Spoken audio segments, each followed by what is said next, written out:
And here we go. We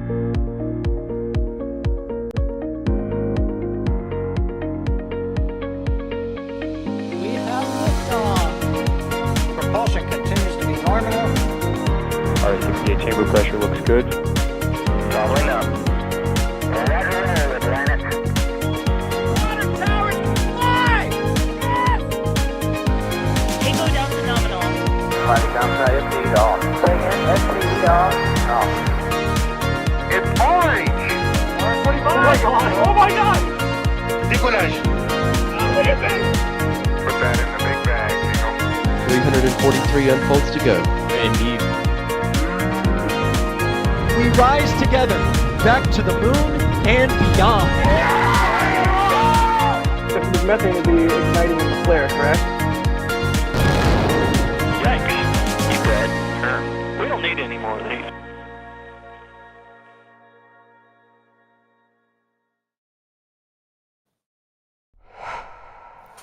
Good morning, everybody. From a little bit of a grey and dull space coast, we're just under an hour away from the launch of Cygnus NG-21.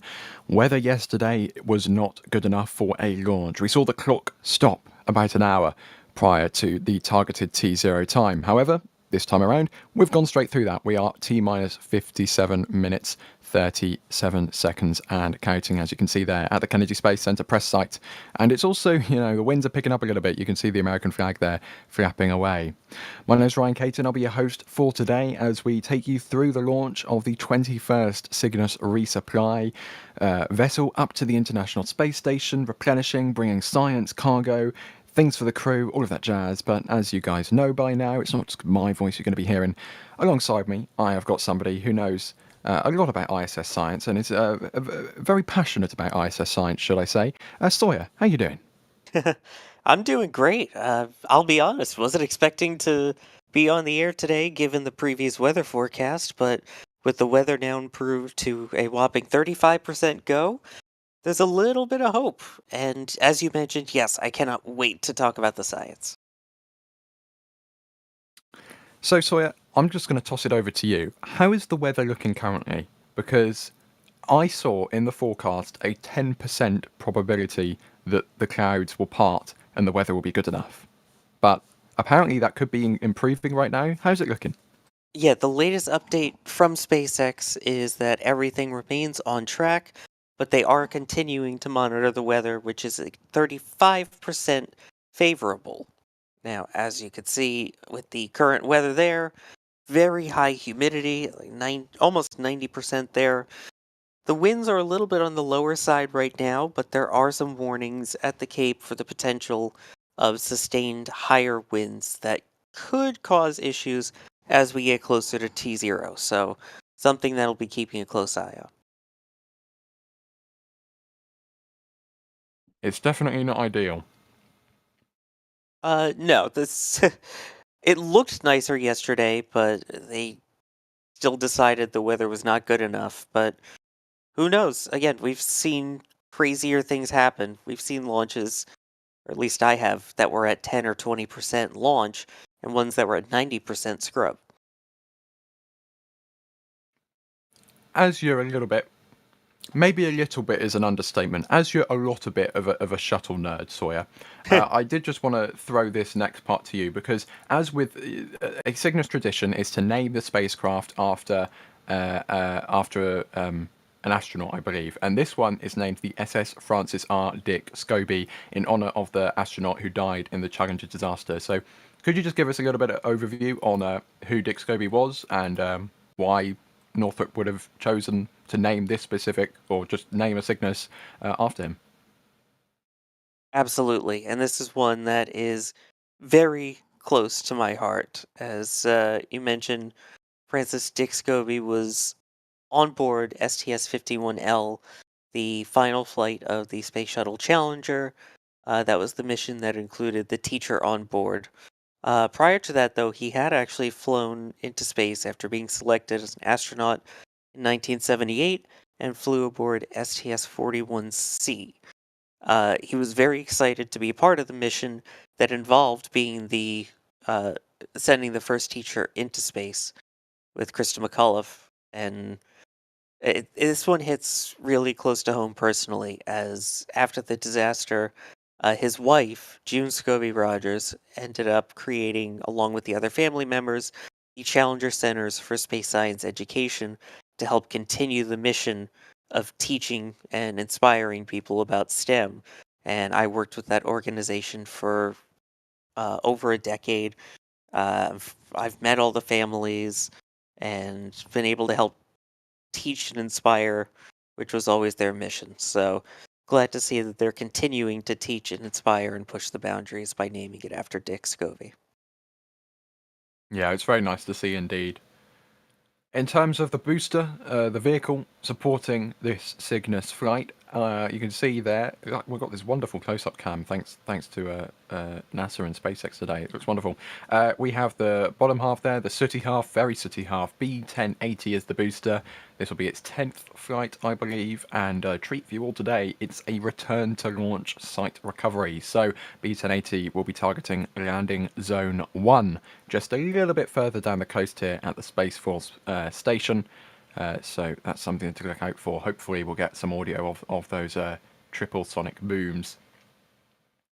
So yeah, it's a little bit of a gloomy day, but fingers crossed in 52 minutes time we get a wonderful launch nonetheless. I've been seeing everybody joining in chat, so thank you all for that as always. If you have any questions or comments you want them to be brought onto the screen, and for Sawyer to try, or me or anyone else in the field to try and answer them, tag us in chat at NASA Spaceflight.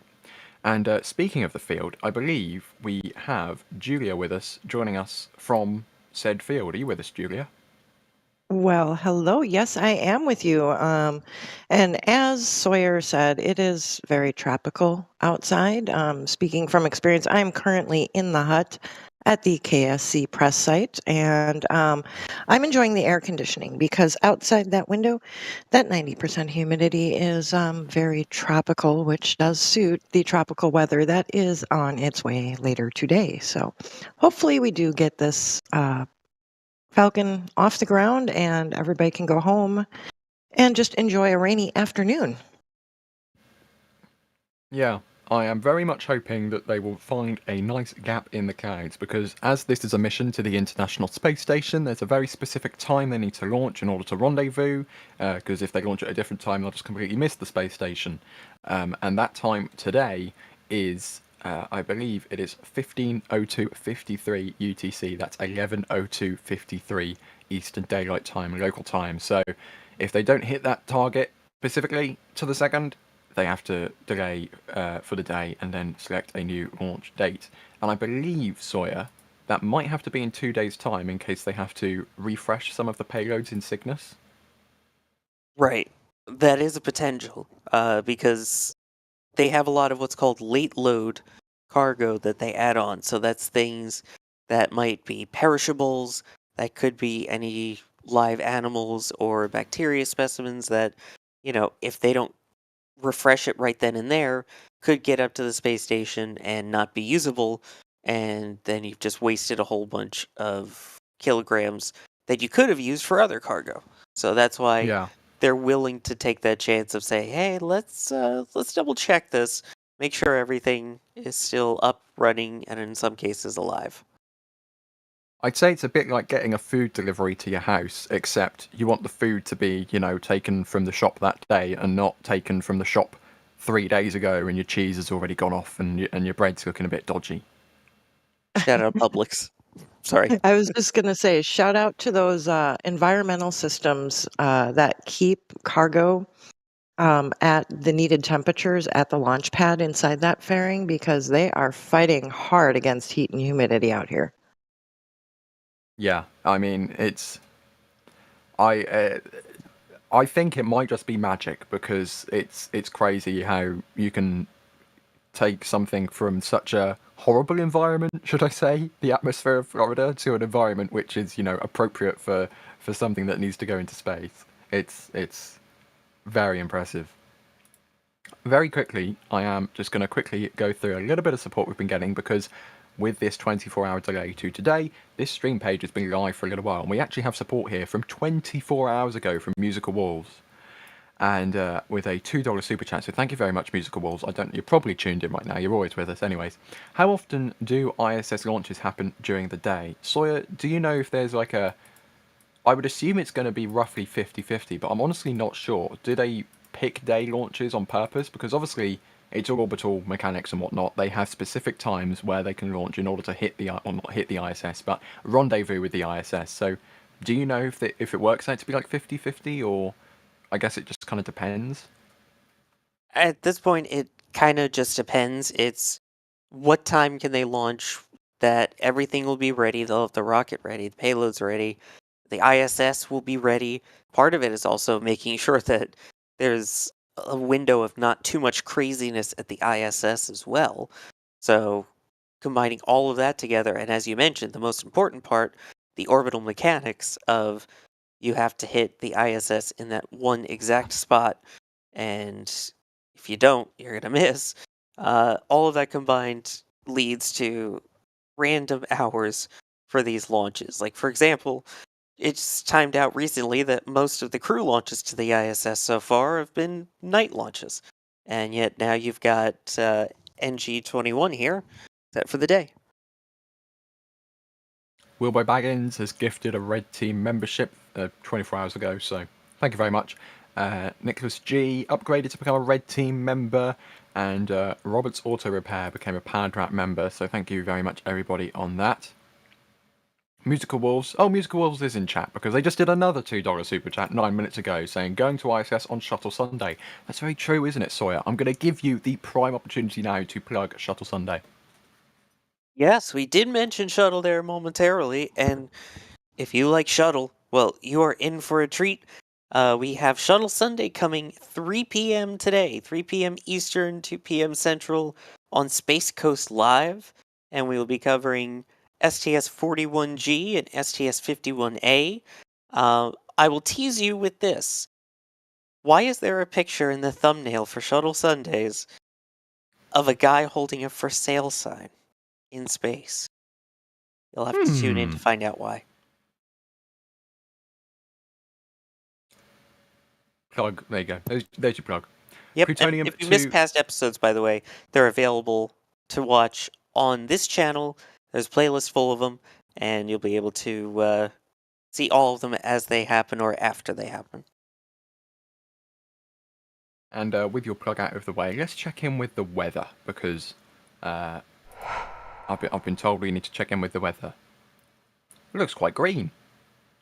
What's the purple for? I don't know what the purple means. The purple is related to 18 knot sustained winds, if I recall correctly.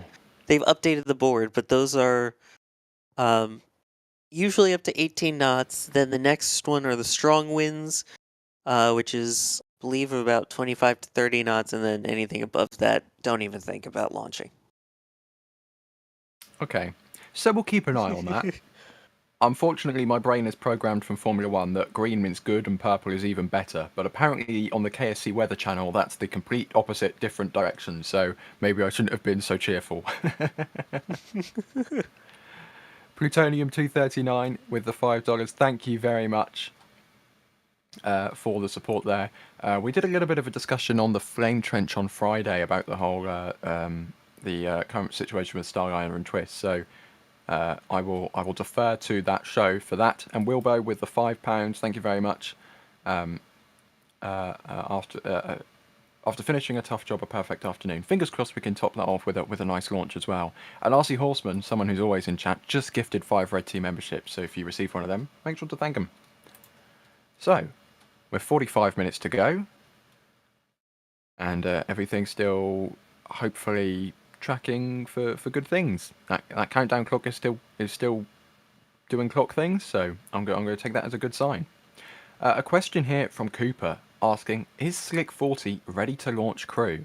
Now, Julia, over the last few months, we've seen that tower and arm be constructed very, very quickly. It's been there for ages now, but we haven't actually seen them do a crew launch. And do you know if it's actually ready to launch crew, or do you know if there's any other kind of verifications they need to do, or could we see a crew launch from there relatively soon?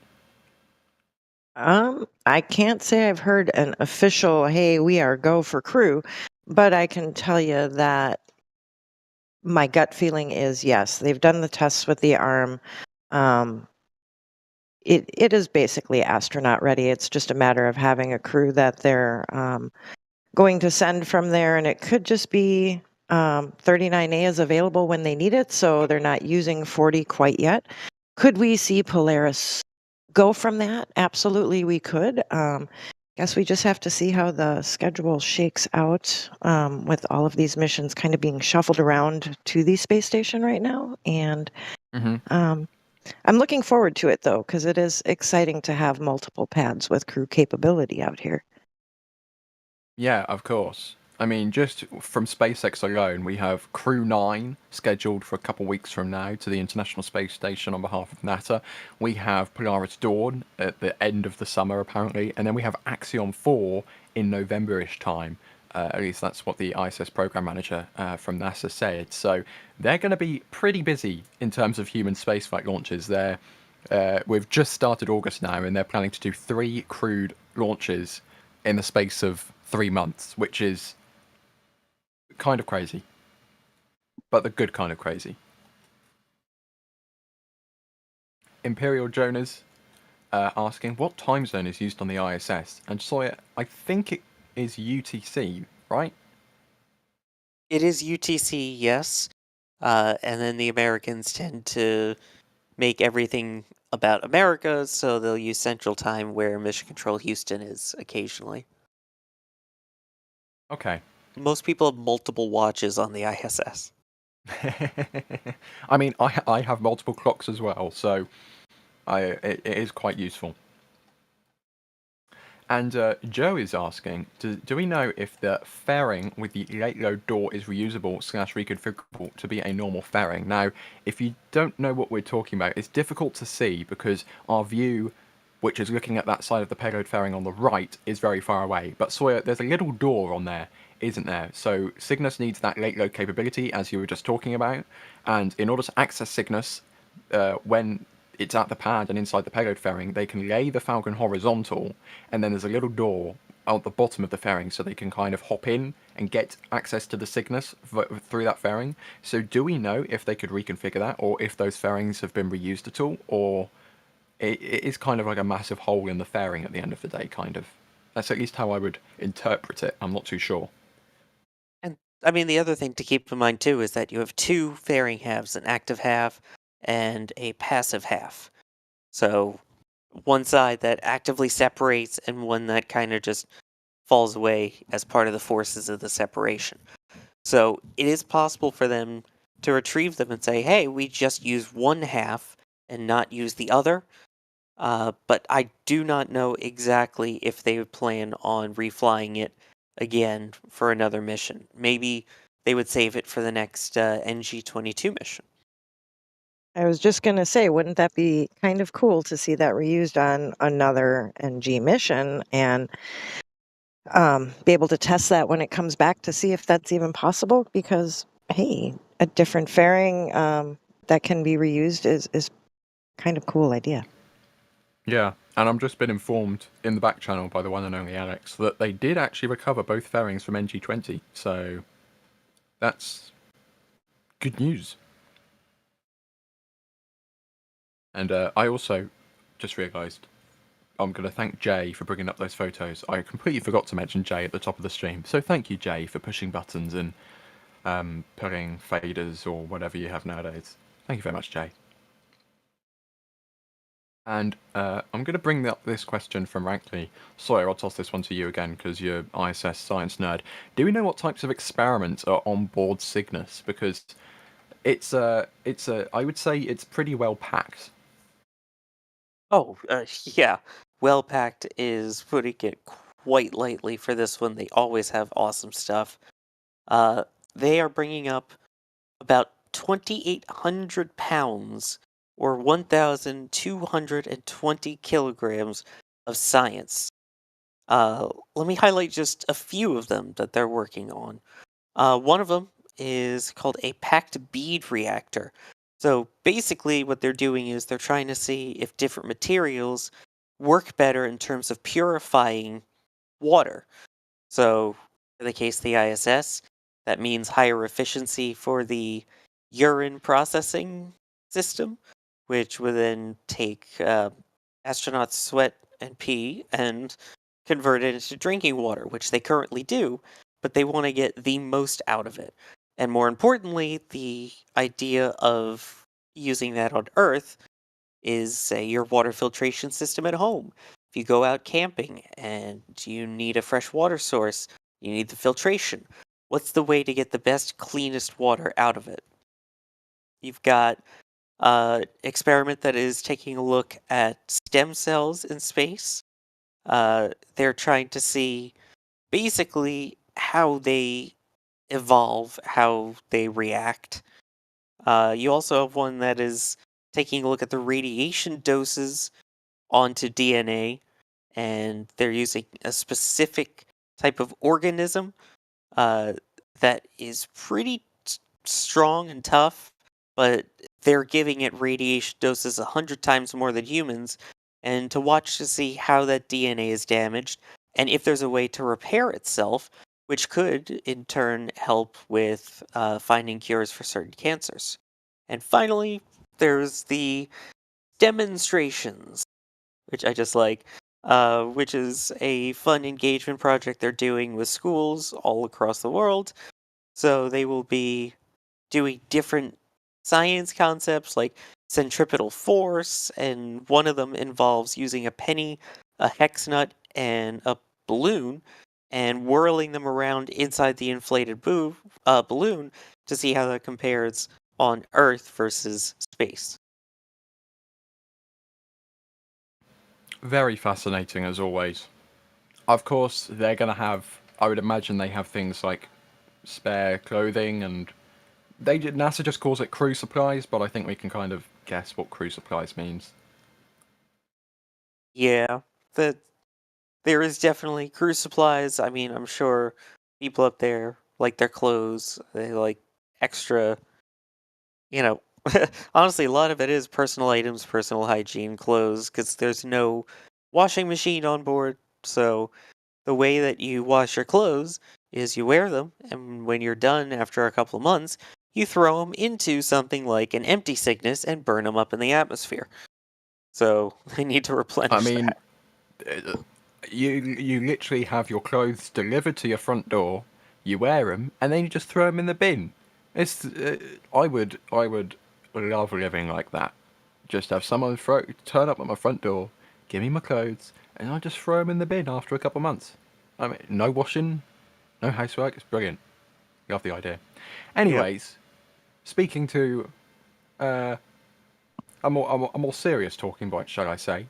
Bill Harwood from CBS has been listening into the ISS mission control loops, and mission control has been telling the crew aboard the ISS right now, approximately 10 minutes ago, that the weather is looking better at about 60% chance of violation, so 40% chance of go, and the spacecraft, so I imagine that would be Cygnus, is working a leak issue.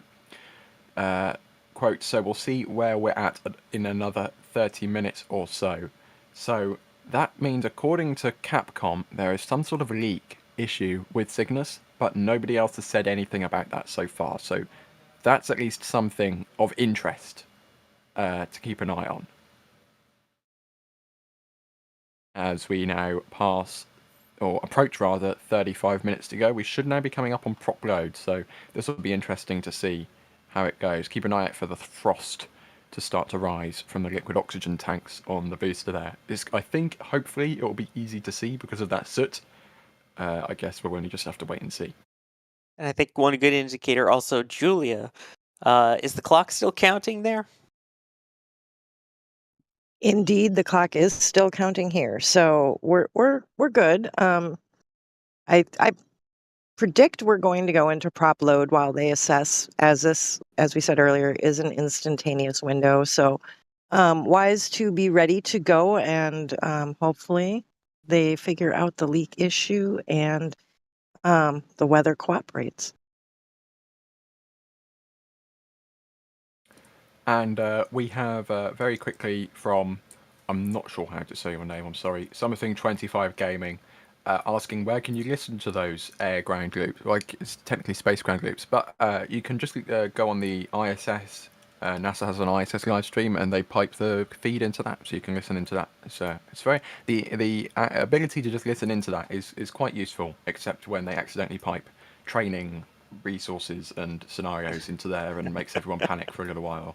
So that wasn't great, but we do appreciate the openness in that sense.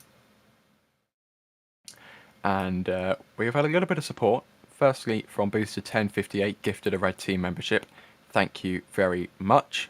And we have Daniel with a $5 super chat asking, when is Antares with Firefly's engines scheduled to return to Wallops? Because Sawyer, of course, Cygnus, for a very long time, launched on Antares. Then they had an issue with Antares, so they launched it on Atlas V for a few flights. They went back to Antares. Now they can't fly Antares anymore because of the 230s, Antares 230s production. A lot of it was in Ukraine, so they can't do that anymore. So they've had to borrow a few launches from SpaceX on Falcon 9. When is Antares expected to return? That's a really good question. So, as of right now, Northrop Grumman had contracted 3 ISS resupply flights to launch aboard Falcon 9. The first was NG-20, this is the second, and shocker, the third one is NG-22. That is set to launch probably around February of 2025 per Northrop Grumman. Beyond that, I think it's going to be relying upon how they're able to complete the vehicle quickly, which again was that first stage working with Firefly Aerospace for that. So I think they are targeting 2026 was the last number that I saw. But as you mentioned, that is the beautiful thing of this spacecraft. It's quote unquote vehicle agnostic, meaning it has adapters that it can attach to any rocket and basically has attached to every rocket that was available at the time.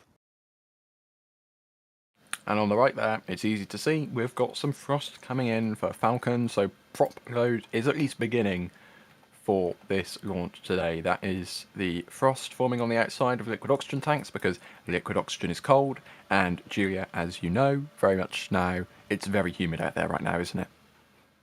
Yeah, absolutely.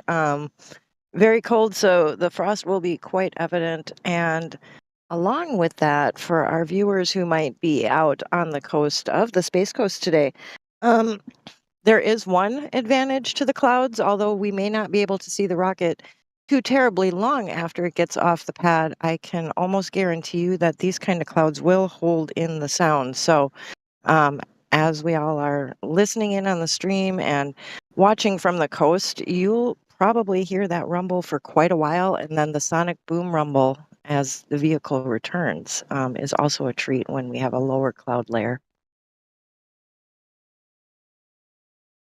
Certainly going to be something to keep your ears peeled for, maybe not see your eyes.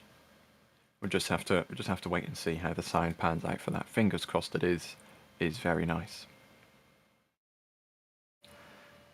Let's have a look through here. This is a good question that I'll throw around to everybody. Harika is asking, what is your favourite Falcon 9 booster? And Sawyer, I'll start off with you, if you have a favourite. Oh, jeez, you had to start with me. I would go to the Queen of the Port, Julia, first, while I double check my manifest. Okay. Julia, do you have a favourite booster? Oh, well, mine is no longer with us. It is 1058 to so shout out to our viewer 1058. That's my favorite as far as currently flying. I believe that would be 1062, the Inspiration 4 booster. I think I have to agree with that. 1058 is a very special booster, especially with the worm on the side. So I will concur with that. Sawyer, have you decided yet? No, honestly, can't pick. Are you not going to pick a favourite? You know, you can't pick your favourite child. I was going to say, I think it's fair to assess that Sawyer just likes rockets that go to space and just doesn't have a favorite. Reusability is fun, and all styles of rockets are good. It's also harder to remember which numbers were on which flight, given that shuttle was easy. You named the orbiter. You don't name these. Uh, I'm Yeah. thinking. I'm trying to remember which booster it was that flew Crew 1. Because that one had a special place in my heart. Besides, obviously, Inspiration 4. Well, then I'll pick a favorite for you. How about 1021? 1021 was the first booster to land, fly, and land again, and is currently on display in Colorado. So you can see it. How about that? I'd rather be the one that was the first to land on the drone ship because I was there for that launch on CRS 8. Oh, Alex is letting you know 1061 was Crew 1, so we're Thank naming you. that your favorite. Yes. In chat, I've seen a lot of 1058s, some 1062 love, but I've seen many, many more 1058s, so I think P1058 might be chat's overall favourite there. We're probably now going to get flooded with even more booster numbers. I apologise, chat mods, in advance. Well, I don't really, because it's fun, but you know what I mean. Have a look through here. What else have we got to see? Again, if you have any questions, tag us in chat at NASA Spaceflight. Yeah, there's some more. There's 1058 keeps coming up. So yeah, I think chat has definitively spoken. That frost line is rising very quickly at a normal pace. Very, very. You can really, really see the condensation today, especially with that soot and the humidity. Just perfect conditions to see a very thick frost ring on the stage there. We have a question here from CJ asking, when is the next go no go poll? And unfortunately, Sawyer, SpaceX doesn't do audible go no go polls, do they? I think it's probably my least favorite thing about SpaceX. Yeah, they do not. There is the go no go poll for fueling, which happened at T-minus 40 minutes. Besides not being broadcast publicly, you wouldn't hear anything anyway, since all of their polls are done electronically by buttons on their consoles. So you don't get the flight, go, Fido, go. You don't get any of that. Yeah. I believe the next major one is right around the time of the terminal count.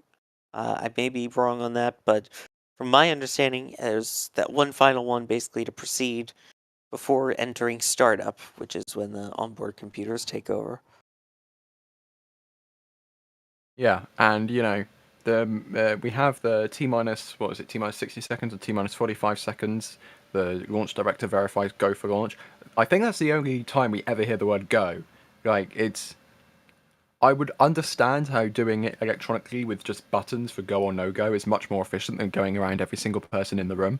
But it's just so cool to go around every single person in the room. You know, it's like it just it hypes you up so much more. So you know my opinion by now. I like go no go polls. They're very fun.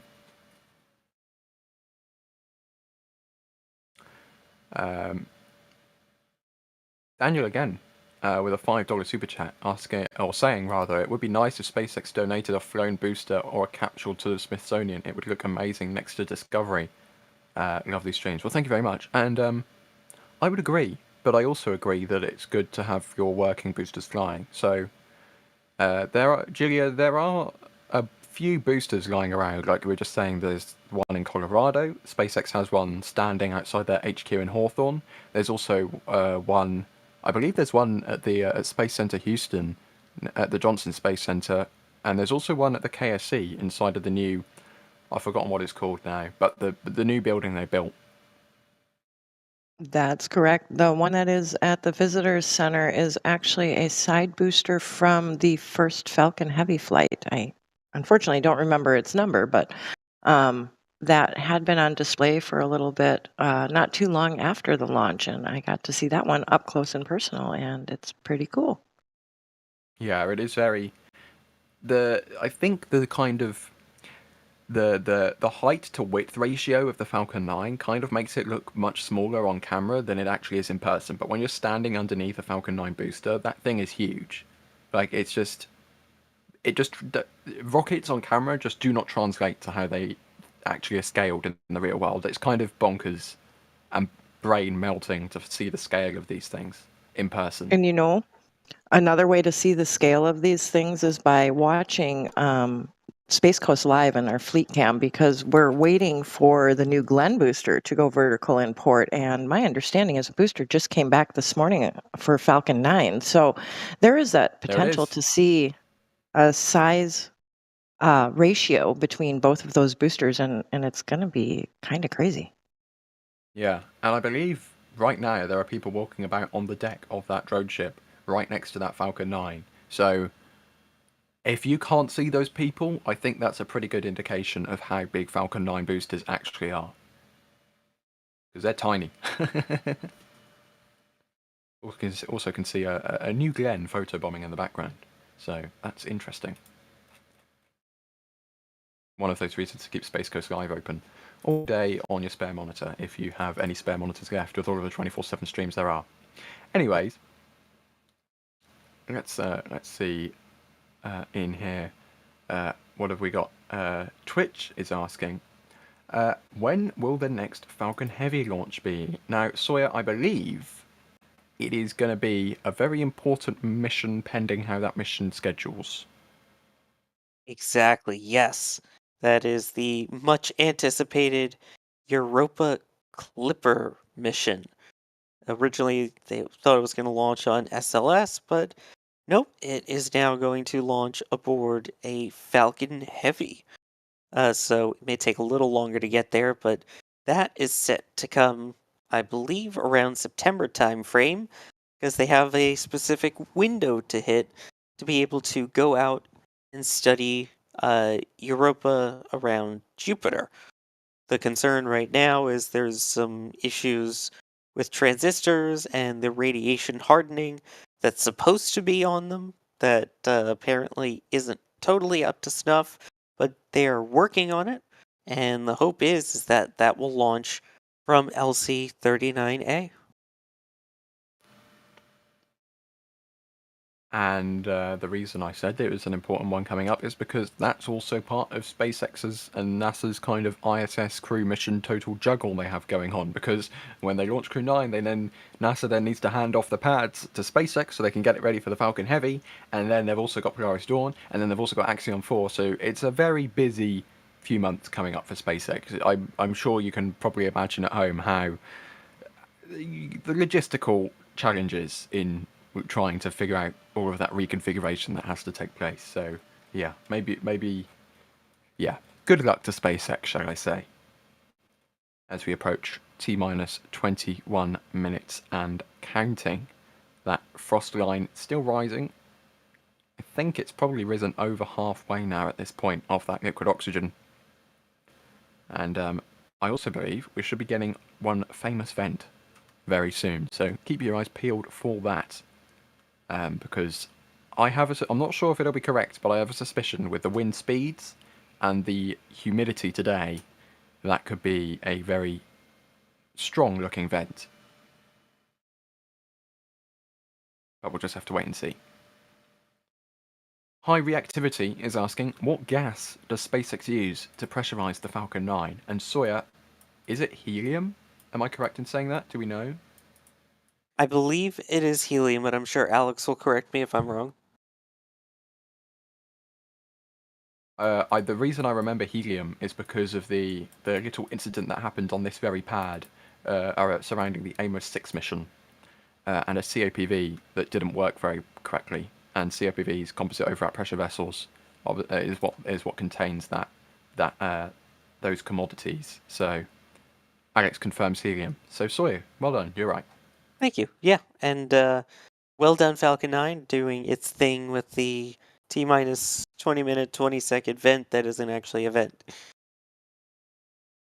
Still looks beautiful nonetheless. And my suspicions have turned out to be correct. That vent is going very, very far off to the right-hand side there, way past the brand new crew access tower.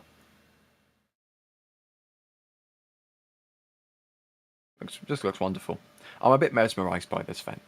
I do apologise. Yeah, but as you mentioned, you could see that it's a little bit on the windier side. The fact that it's pretty much at a 90-degree angle outward, versus other times where it'll kind of just droop down towards the bottom or create a cape, so to speak. And yeah, that humidity making it quite puffy. Yeah. High humidity plus relatively high winds makes for a wonderful looking T-minus 20-minute event. So this is where we are currently in the countdown. The next event we'll be looking for is when that second stage liquid oxygen load will start up. That'll be at T-minus 16 minutes, so in just over 2.5 minutes time. I believe the cutoff of that vent that we see right now, that big vent, is a key indication for that beginning to take place, because they're kind of purging things right now in the strongback. After that, the engine chill will begin at 7 minutes to go, and then the strongback will begin to retract at 4 minutes 30. Stage 1 liquid oxygen will wrap up at 3 minutes and 10 seconds to go. Stage 2 will follow at 2 minutes and 10 seconds to go. The Falcon 9 will enter startup at 1 minute, alongside its propellant tanks being pressurized. 45 seconds to go, the launch director will verify that go for launch we were talking about earlier. 3 seconds to go, the engines, the 9 Merlin engines on that first stage, B1080, will ignite, and then fingers crossed in 18 minutes time, Falcon 9 will be lifting off, setting target on the International Space Station to deliver Cygnus NG-21.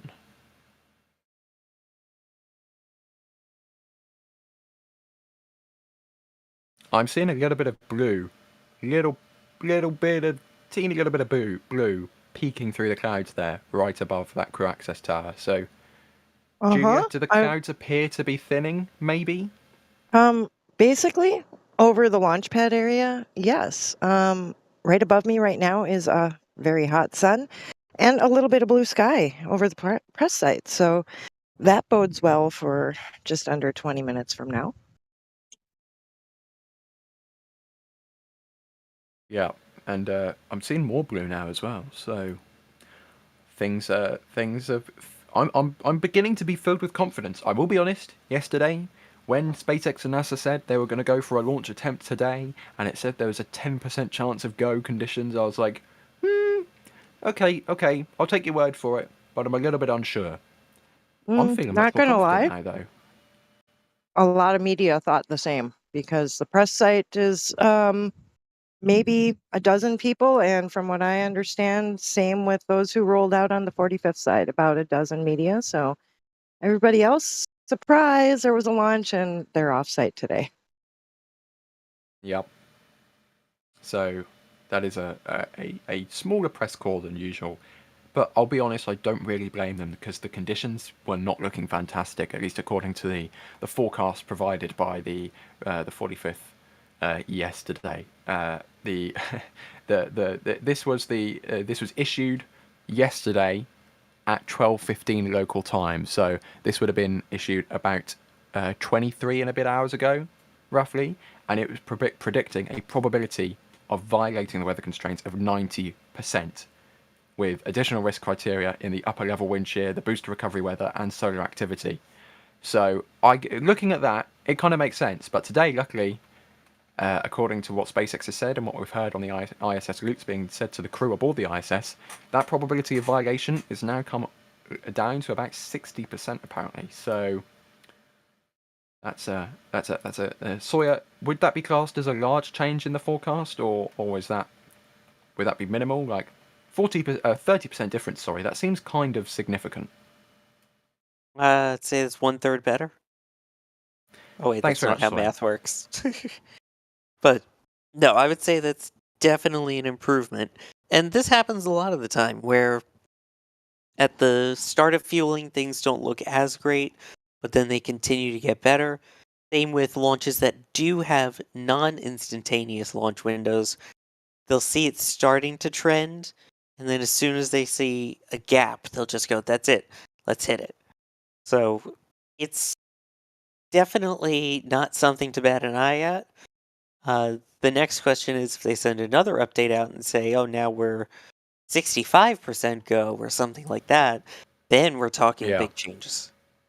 Mm-hmm. And according to NASA, the Cygnus spacecraft inside of that payload fairing is now shifted to internal power.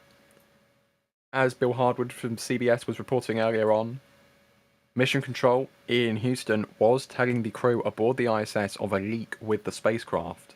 However, we are still yet to hear anything official from... There hasn't been like an announcement or anything about said leak, and we would presume spacecraft means Cygnus, so... they haven't said anything about it, so... By that I would judge that it's perhaps not that big of a deal, although I'm not entirely sure. But if there was a... We've seen before on launches for NASA that when there is an issue, like there was with one of the crew launches a couple rotations ago, they were monitoring some like hazardous gas in the crew tower. They resolved it with a few seconds to go, so they launched anyway. So fingers crossed, whatever is going on up there is going. What word am I looking for? As expected. That's the word I'm looking for. Nominal. Nominal. Thanks, Sawyer. Swimmingly. Swimmingly. Thank you, everybody. We're approaching 13 minutes to go, so we should be approaching the wrapping up of that fuel load relatively shortly. Of course, this load and go technique for the Falcon means that they fuel up pretty much until they can't fuel up anymore. So by doing that load and go, that propellant can be as cold and condensed as possible, and the more condensed your fuel is, the more of it you can have in your rocket, meaning that your rocket's more fuel efficient. Well, not more fuel efficient, but you have more propellant on board, meaning you can go further, which is why Falcon has become such the performance powerfulness rocket it is today. That's not English. I know that's not English, but you get the point.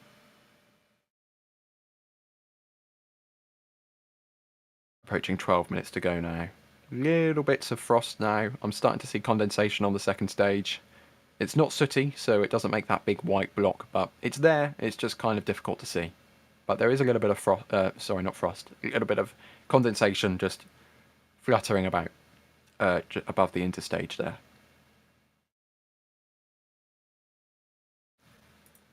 Have a look through here.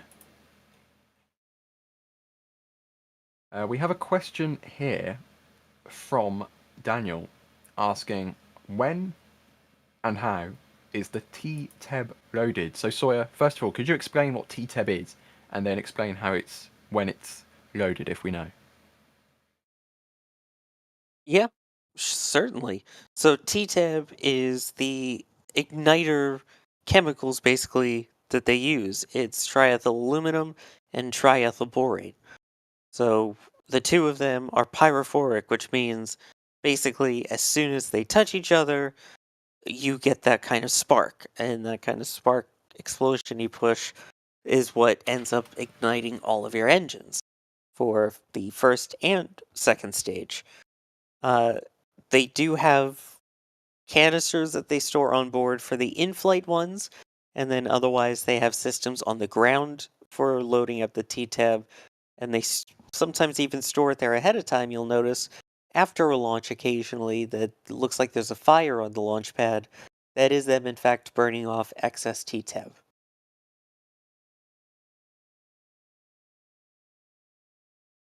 Approaching 10 minutes to go.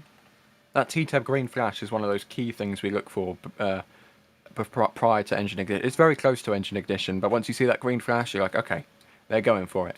Unless they did what that Falcon did the other week, and then they don't go for it after they've ignited. But most of the time, it means they're going for it. We have Rankley asking, why is helium used to pressurize as opposed to the cheaper and more abundant, on Earth at least, nitrogen? I'm not too sure about that. I would imagine it's because helium is inert, maybe. I don't know if either of you have any insight into that, but that would be my assumption, perhaps. That is a good question. My degree is in journalism, so I'm not always up to date on the actual chemistry behind all of it. But according to Alex in the back channel, helium is lower density and doesn't freeze at the temperatures of the liquid oxygen, which makes sense because when it comes to the fuel load, they super chill all of these propellants to be able to try and fit as much of it into the rocket as possible. So it's extra cold and that will hopefully prevent freezing. That is a very good point. I didn't consider. I was just thinking about the reactivity of things and not, It's very cold inside of that propellant tank right now. You wouldn't want to lick it. I mean, you probably wouldn't want to lick it when it's not cold, but you definitely don't want to lick it when it's cold.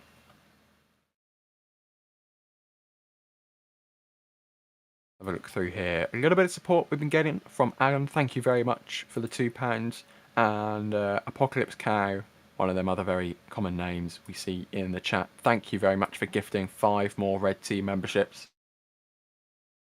If you received one of them, make sure to thank them in chat, because 5 more people for no charge now get access to the membership program for a month for free. And they won't be recharged. It's what it says on the tin. You get gifted a membership for free for a month. It's wonderful. Have a look through here as we're now under 10 minutes, approaching 8 minutes to go. In the meantime, a couple of things that I want to just bring up while we're talking about it. I know, Julia, you were marveling at this as well. When we talk about the Cygnus spacecraft, I mean, it fits inside Antares, fits inside Atlas, fits inside of the Falcon 9. It's really not as big as you might think in terms of height, right, Julia? That is correct. It is a cozy 21 inches, or I'm sorry, 21 feet, not inches. Hello. 21 feet in height, which in my mind, with this being such a multi-purpose vehicle, would make a great Airbnb if you had kind of a fantasy theme going on for space. I mean, hello. In my mind, the possibilities for Cygnus are endless. It's a garbage disposal that can do science on its way back. It's a place where they can kind of get rid of things that we no longer need on the space station and create room for more science and people up there. So Cygnus is kind of intriguing. Yep, and it has 27 cubic meters of pressurized volume. They do also have unpressurized cargo that they can send up with it. And on top of that, this is one of the vehicles that can actually boost the orbit of the ISS because, it's pretty steady in its orbit, but it's still being affected by the pull of gravity. So after a while, it's going to get a little lower and a little lower. So now Cygnus is one of the vehicles that can boost it, in addition to some of the Russian vehicles. Of course, another vehicle, which is very good at boosting, is going to be that SpaceX deorbit vehicle. But luckily, that won't be launching for a little while now. So, and that by very good at boosting, I mean so good at boosting that it's going to deorbit the International Space Station. Too soon. We still have 6 years. Okay, maybe more. It might. We'll just have to wait and see. We'll just have to wait and see. The selfish side of me is hoping it does get it. The deorbit is delayed a little bit more because we love the International Space Station and we don't want to see it go. But it is getting a little bit old. It is getting a little bit old. Anyways, let's try and think about some things that are a little bit more positive as we now approach the final 5 minutes of the count here. With B1080 looking pretty fueled by now, approaching 5.5 minutes to go. So we have surpassed the engine chill beginning. That began at 7 minutes, so about 1.5 minutes ago. So right now, we're just sticking around for that launch to take place. We've got a very condensated first stage, a very condensated second stage. I'm not sure if that's a proper adjective, but you know what I mean. Condensation fluttering in the wind from multiple different locations on this big, beautiful rocket. Yep, 5 and we minutes should be to coming go. up. Oh, sorry about that. I was just mentioning Continue. we should be coming up on the transporter erector opening its clamps and slowly moving away from the Falcon 9 rocket to 1.8 degrees.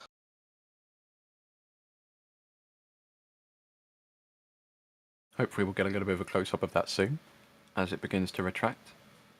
And also a reminder for people just joining, this is an instantaneous launch window. If it doesn't go when the clock in the corner hits 0, it's not going today. And also that this first stage booster will be coming back to land at LZ-1 at Cape Canaveral Space Force Station, just a couple miles away from where it takes off. So we have an RTLS to look forward to, and that instantaneous launch time. So Jarrett asking, what's the probability of launch today? The weather currently, from the last thing we heard, holding at a 40% chance of go, 60% chance of violation. That might have switched in the last period of time since we had that information, but we're under 4 minutes now, and everything continues to look good. The clouds behind Slick 40 have thinned. It was very dense, very white, very grey. Now it's a little bit less grey, and a little bit of blue is starting to be scattered in the gaps there. So SpaceX targeting a gap in the clouds that aligns with that instantaneous launch window. And at least for the moment, it appears those two things are aligning for NG-21. You can see a little bit of condensation blooming behind one of those lightning protection towers there on the left side. It's quite cool to see as the ground support equipment works to keep the Falcon 9 replenished. Yep, and we should be wrapping up that fueling on the first stage, and then within the next minute, we should hear fueling wrapping up on the second stage. And you can see that vent there from the interstage kind of beefing up a bit as those prop loads wrap up. We've also got a lot of condensation from the bottom of the booster right now as well, which is awesome to see. We don't usually get this camera angle. This is provided by NASA through the press site, so this is wonderful to see. This Falcon 9 gets ready to launch in 2 minutes and 20 seconds time. So one other thing that we can look for is to get indication that the second stage LOX load is complete, which would mean fully completion of fueling on board Falcon 9, is a vent similar to the T-minus 20 minute, 20 second vent that we talk about. It's a little bit on the smaller side there, but instead of preparing the lines, it's actually purging the lines to clear them of any excess gases or flammable materials that might still be in there, considering they were just filling it with liquid oxygen. And there is said vent. Building up again. Looks like it's going to be reaching out as well. The wind and the humidity supporting that vent in being a very, very large vent indeed. As we approach 90 seconds to go now until T0. We've got a couple things coming up shortly, hopefully. At T-minus 1 minute, Falcon 9 should enter startup, which means the computers on board will take control of the vehicle and is mostly automatic in terms of any scrub or abort calls. Some humans still can for a short period of time. Also, everything is pressurized to flight levels at T-minus 1 minute, which we're about to hit now. And then hopefully about 15-20 seconds later, we get confirmation from the launch director that we are go for launch of NG-21. We can hear the location audio now being piped in. With 40 seconds to go, we're at the spicy end of the count. Falcon 9 is in startup. And we are go for launch of Cygnus NG-21. 20-ish seconds to go now. Keep an eye at the base of the vehicle for the water deluge, the T-Teb, that green flash, the ignition, and then of course the liftoff in 15 seconds time. Here comes the deluge. You can see the water spraying in from the right and the left.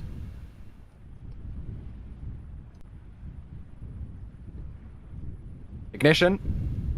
And we have liftoff for the 75th time this year. Falcon 9 is off and away. NG-21 from Slick 40. Let's listen in for the sound.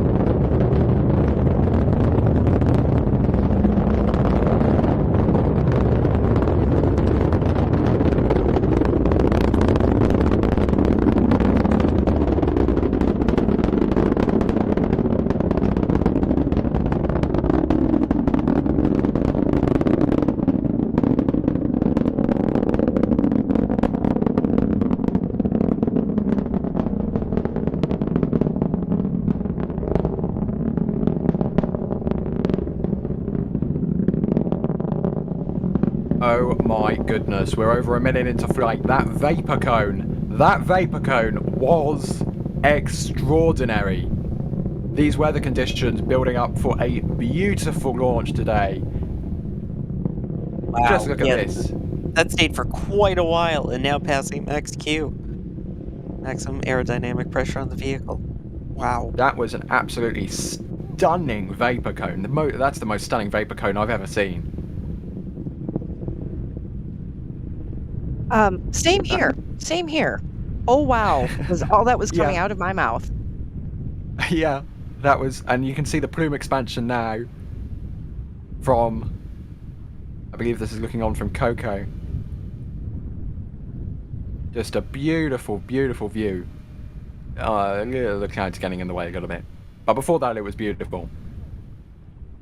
You can still roughly hear that little Keralox crackle in the background going on as we approach Miko in a few seconds' time. You'll see all 9 of those first stage engines cut off. Stages will separate, and unfortunately, just like with NG-20, we have a stubby nozzle on the second stage. Boo, the stubby nozzle. Boo. Separation, and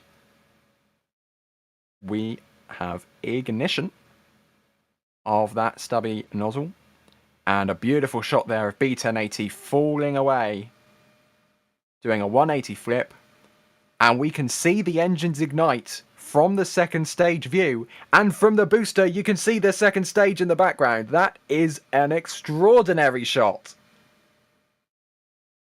Absolutely incredible shot there. This known as the boostback burn, which is what's going to basically stop its forward momentum and help steer itself backwards towards Cape Canaveral Space Force Station to land. And you can see that beautiful vapor in the atmosphere following the launch there of the Falcon. The wind now blowing it a little bit off course, but yeah, absolutely incredible. As that second stage Merlin vacuum stubby edition continues to burn, that'll keep burning for a few more minutes. And the boost back burn appears to have been completed. Yep, and now deploying the grid fins. Here they go.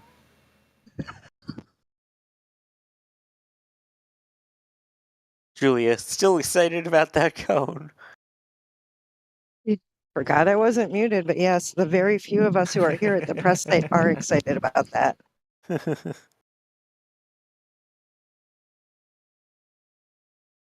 Beautiful view here from B-1080, looking through the grid fins back at planet Earth. This is just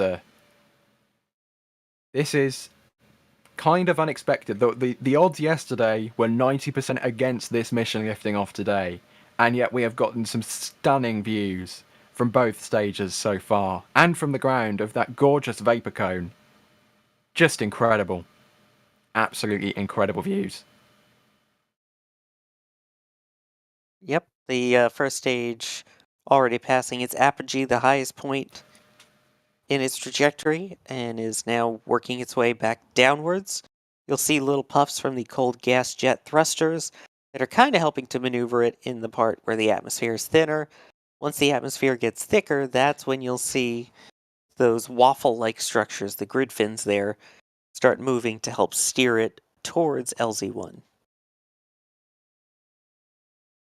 The entry burn begins 6 minutes and 15 seconds into flight. Sorry, 6 minutes and 17 seconds into flight. So we are 1 minute away from that entry burn beginning. The first stage orienting itself in that vertical position for that entry burn, fighting fire with fire, as we like to say, because that's what it's doing. Passing 100 kilometers in altitude very shortly. Still accelerating as it falls back to Earth. And that second stage still pushing Cygnus towards its parking orbit. And this will be this booster's second landing zone landing, or third landing zone landing, excuse me. Fourth. Math. I apologize. You sure it's not the fifth? Okay, here we go. 10 seconds from that first stage entry burn starting up. Should be beginning any moment now. And there we go. We have one engine. Center Merlion is ignited.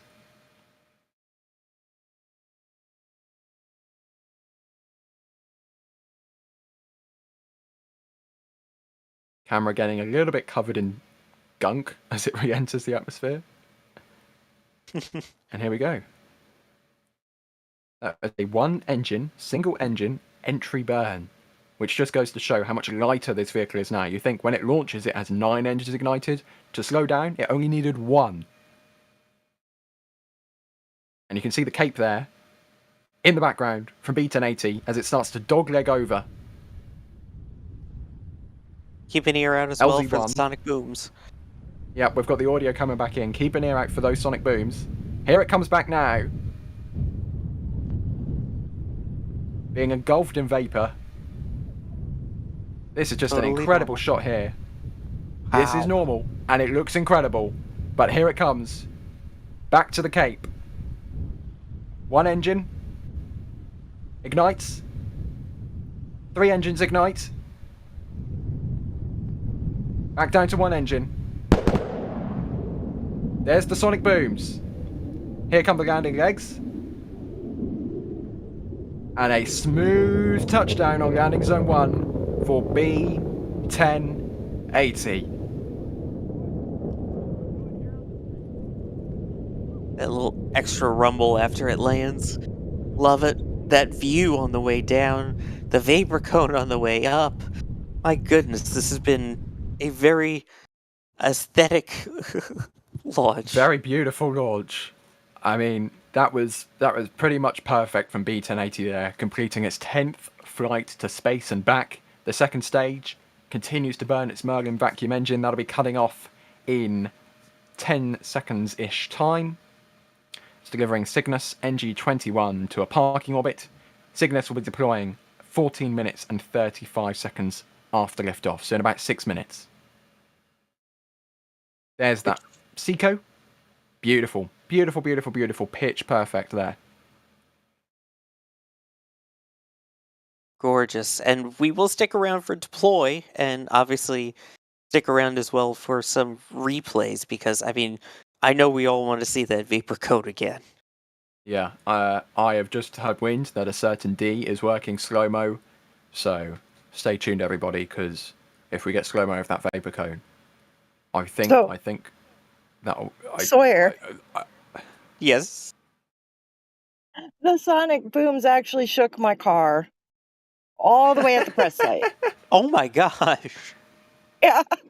Wow. You guys, that was an amazing launch to watch. Boy, And the there we have clouds a must live have view been of Cygnus. really in your favor for that, to carry that Yeah, far, that humidity loud. must have been so thick. Yeah. That's a new one for me, by the way, y'all, because I'm used to feeling it in my body, but not having a whole car shake.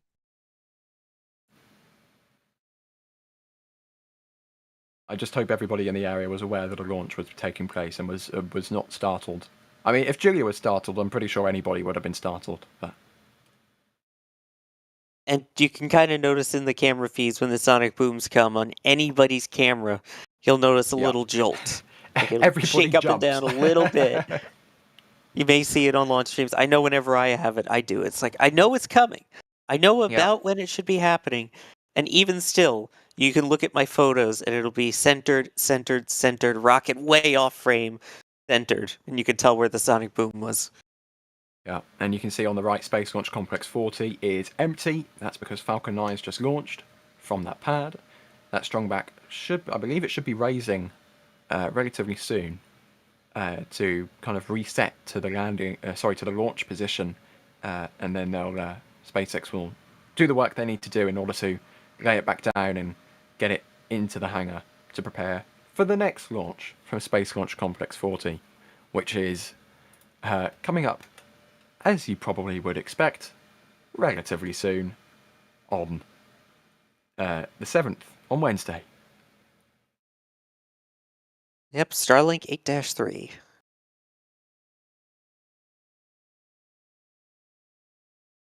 Here we go then. Everything looking good. NASA SpaceX confirms a nominal orbital insertion. We've got about 3 minutes left in this short coast phase. For this mission profile, Falcon 9 delivers Cygnus to a parking orbit in Leo. Cygnus then separates and then will use its own propulsion, onboard propulsion, to deliver itself to the International Space Station. As it plays a bit of a catch-up game, because right now, Falcon 9 Stage 2 in Cygnus and the ISS are both roughly over Newfoundland in Canada. So Cygnus will work to catch up to the International Space Station over the next little while.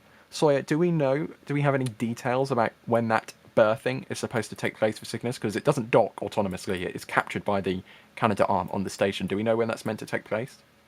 Right, that's a big distinction from, say, Cargo Dragon, is those are automated docking. This is grappled and then attached using the Canadarm, and that is scheduled to occur on the morning of the 5th, the last that I saw from NASA. So, figure early morning tomorrow. So probably about, I don't know, 16, 18 hours time, maybe? Rough mathematics. Once it deploys, NASA tends to put out the official targeted planned docking time.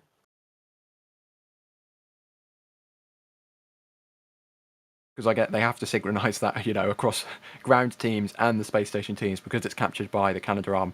They need crew in order to capture that, because they catch it.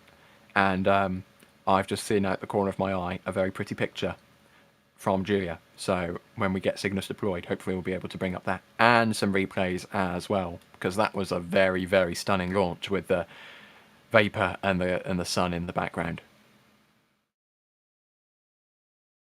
You can see deploy there on the timeline now appearing. We're a minute away. Get to see those beautiful circular solar panels too. Just very unique in its way, but also is kind of a precursor to the testing of the technology that is now used on the ISS for the IROSIS, the rollout solar arrays on the ISS. Yeah, I do have to say, the circular solar panels in KSP, which I think are inspired by the Cygnus solar panels, they're my favourite solar panels to use. I don't know, but the circular design, I just really like it, so I use it. Yeah, same. Deploy coming up in about 20 seconds.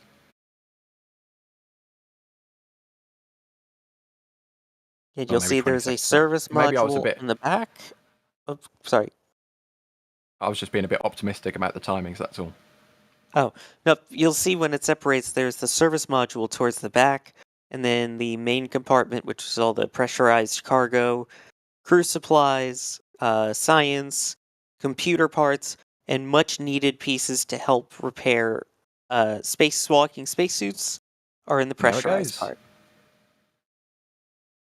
Cygnus drifting away from Falcon 9. As Falcon 9 completes yet another successful mission. Beautiful. Very, very graceful. Almost like an actual Cygnus, just, gracefully drifting away on the lake that is the darkness of space. I tried. I'm sorry, I tried. I'm not as good as you, Sawyer. It wasn't bad. And you could also see, by the way, that little gray circle in the bottom left there, if you can still see it far away, that is actually the grappling fixture. That's where they will grab Cygnus before maneuvering it to berth it to the ISS.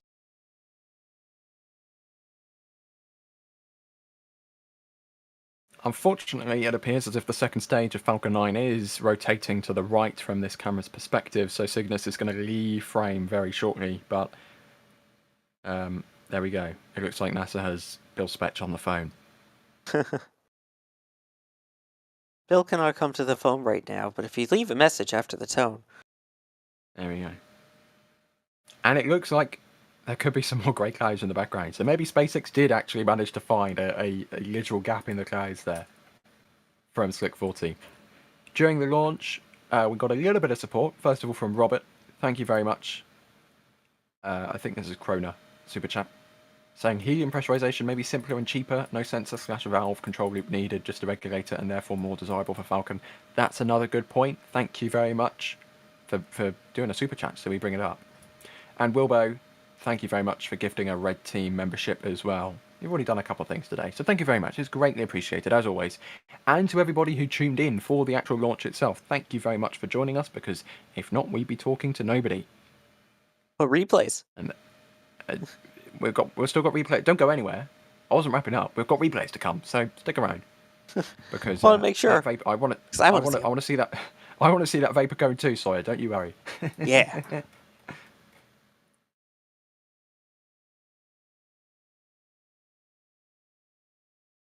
In the meantime, I'm just going to try and stall for Jay a little bit. So I'm going to do a thing in chat that everybody loves to do, apart from the chat moderators. I'm just going to ask everybody where they're watching from. I want to see if there's anybody actually at the Space Coast to watch and feel those sonic booms. And where everybody else is just watching from for fun. So I'm seeing Germany, the Netherlands, Mars, I'm sorry, I don't believe you. Ireland, Denmark. I'm seeing a lot of Europe. Oh, we've got some New Zealand and Australia in there as well. And now the Americans have shown up. We've got a lot of Americans watching as well. We're out in force. Still seeing a lot of Europe though, Sawyer. Just saying. I've never been to Europe and very much want to. But as long as you go to the right part. Seen a lot more USA. Got some more Australia. Boca Chica. Okay. You've got another launch coming up in a few weeks. Oh, we've got Leroy who's at the Cape. Got some more Europe. 9 Central says about 5 miles away. Let's look through here. Got some more people in the States. Some people in Thailand and Myanmar. Wow. That's a ways out. South Africa, Indonesia. Got some US still. Got a lot of Asia as well. Very fascinating. Seen a lot of local Florida too. Yeah. It's great to see people, you're in person, you're watching the launch, and then you tune into us afterwards. That's the thing I do enjoy about our streams, is that we try and keep them. We put the YouTube settings to the lowest latency possible, so it's still going to be like 2, 3, 4 seconds delayed. But hopefully, if you're watching in person, you can have us on your phone in the background to keep your launch counts and informations going, so you have an idea of what's going on. And if there's anybody around who doesn't have an idea of what's going on, you can be the informed person and say they're troubleshooting a leak that they haven't actually talked about on anywhere apart from the ISS loop. And but those wasn't an issue because they launched. Yeah, exactly. And anyway, the computer parts, you were kind of, getting those computers with the fast speeds and all of that. Don't forget, they are actually setting up computer resources on this mission. You're never going to believe how much. They are sending a lot of computer resources. They are sending 13 kilos, or 29 pounds, as listed on the manifest. That is a lot of computing resources. And we've got the replays. So there you go. You can see that gravity turn beginning very clearly there from the Falcon, from the wide shot. This is from the LC-39 press site, where our Space Coast Live, or some of our Space Coast Live bots are located, should I say rather, because we have bots all over the Cape, and perhaps we have more coming. I don't know. I genuinely don't know. Das always does things secretly in the background. I wouldn't be surprised if he's doing secret things in the background right now. He's probably listening in.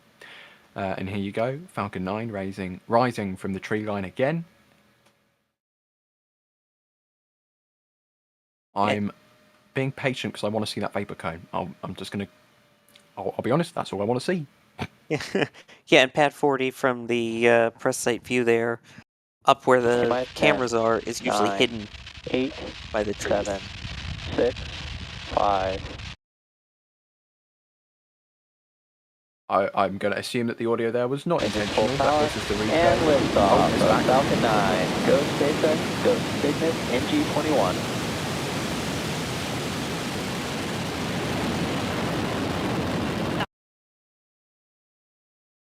Anyways, it was a wonderful view to see. Replay of the official NASA broadcast. Is it just me or is it a little bit glitchy? I don't know. Anyway, replay of the official NASA broadcast there of the launch. And this is from D, who has deployed 2 cameras, I believe, to the viewing location at the Space Force base. Beautiful ascent there. These are real time. Wait for the slow-mo. These are real time. I've got the audio as well with this one. Yep, this is the static view.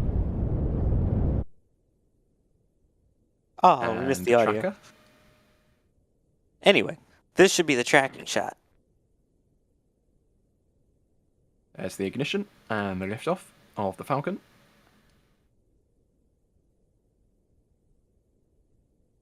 And a beautiful ascent from Slick 40 there. With that condensation still kind of falling off the vehicle there on the left-hand side as it ascends from the pad. And you can see on the right side, that strong back is now starting to unretract to its vertical position.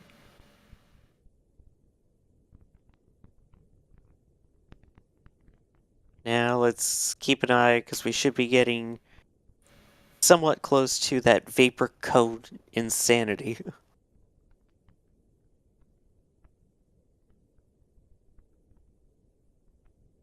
Have a look here.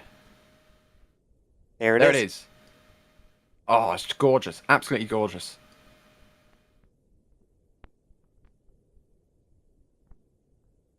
Just and it keeps goes going on for so long. Yeah, I mean, it's just incredible. The sun, like, providing some backlight to that, it's just incredible. It's that is the best vapor cone I have ever seen, especially for a Falcon 9. It's just stunning. Oh, same.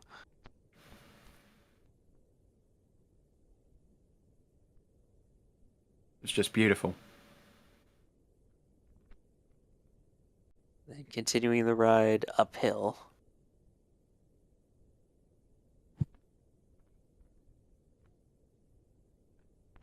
Which, by the way, for those who don't know, that is object that is moving very, very fast, basically close to the speed of sound, if not at the speed of sound, within that range, in a very moist, humid air, which Florida, 90% humidity with, a storm just off the coast. Yeah, it creates that phenomenal effect, the vapor cone. And I In the think most this was our vague terms. auto track.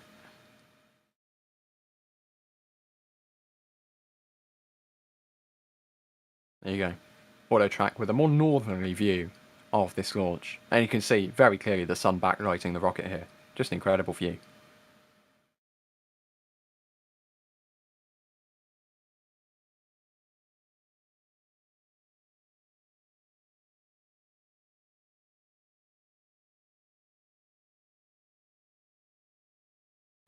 The clouds in the background being lit up by the sun. That's just... Here comes the vapor cone again. Ooh.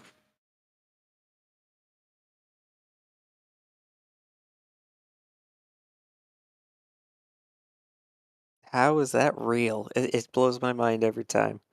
Yeah. Unfortunately, it's now blinded by the sun, but that's the picture from Julia, which I was gawking at earlier. That is just a stunning photo. It's beautiful. And if you want to see it, big and up close, Julia, I believe, posted it on her social media channels, and I'm sure it'll get retweeted quite a bunch, but that is one stunning view. Also, in Very case pretty you ever photo wondered indeed. what Falcon 9 would look like with a wide-brimmed hat, now you know. There's your answer.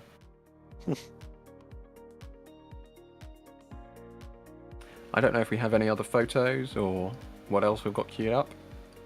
Doesn't look like it. So with that, I am going to thank you, Sawyer, for coming on with me today. Thank you for having me. ISS Science is now on its way, and that makes me very, very happy. Julia, if you're still with us, thank you very much for joining us Thank from you. the field. It's Always been wonderful to have a your roller coaster insights. ride, but it has been wonderful to share it with y'all. Especially your car shaking because of the sonic booms. In the background, operating two of those cameras, we had a D at the viewing area on the Space Force base, and in the background we've had Jay and Kevin pushing buttons, pulling levers, doing all the producey things. My name's been Brian Caton. Thank you very much for joining us, and as we approach 27 minutes into flight, congratulations SpaceX, congratulations Northrop Grumman, and we'll see you all later. Bye bye.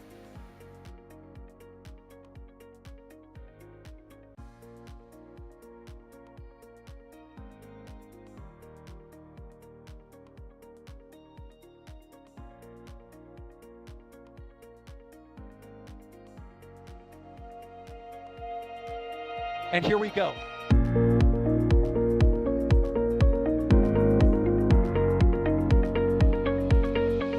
We have liftoff.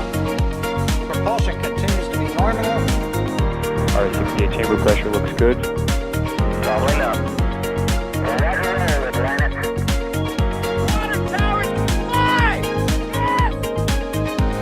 Payload down to nominal. Flighting downside speed off. Bring in SPD off. Off. It's orange! Oh my god! Oh my god! Decollage. What is it? Put that in the big bag, 343 unfolds to go. Indeed. We rise together back to the moon and beyond.